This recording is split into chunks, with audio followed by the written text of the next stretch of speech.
The most monumental cases can hinge on the smallest trace. Picture a quiet workshop, late at night. Lamplight pools on a scarred wooden bench where an expert, Arthur Koehler, leans in. He's not just looking at a ladder rung, he's reading the story of a tree, tracing its growth rings like a unique fingerprint. Those same rings connected a homemade ladder to a missing floorboard in a cramped attic, pointing directly to the man who kidnapped the Lindbergh baby. From the grain of wood to a slip of paper, imagine a city street littered with discarded things. Among them, a single parking ticket near a crime scene, an insignificant scrap that tied a license plate to David Berkowitz and steered the entire Son of Sam investigation. How often do we step right past the answer because it looks like trash? These quiet finds, these murmurs in the noise, are the whispers of the truth. Sometimes the clue is not physical at all, but embedded in language. The Zodiac Killer consistently misspelled the word paradise, and that single error became a signature, linking his taunting letters into a terrifying pattern.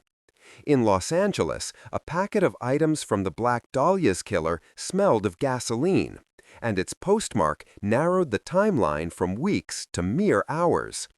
Today, in a world saturated with data, a misused word or an unusual timestamp can still break a case wide open. The sheer volume of information only makes the small human detail more critical. But the sharpest lens is useless when worn with a blindfold. In a records room after dusk, a detective rewinds a ransom call. The tape player hums. Her coffee grows cold. Beneath the caller's bravado, other sounds bleed through. The hiss of a deep fryer, the low moan of a foghorn, the steady chime of a church bell marking the hour. Certainty is a powerful sedative. Under the pull of confirmation bias, contradiction slips away unnoticed. Headlines demand a hero and a villain. Stacked caseloads reward speed over silence. A seductive theory can turn a sprawling map into a tunnel. But what happens when someone outside the investigation starts not with the theory, but with the timeline? That hiss of the fryer pins the call to a late-night kitchen near a harbor. The bell anchors the time. The foghorn redraws the geography.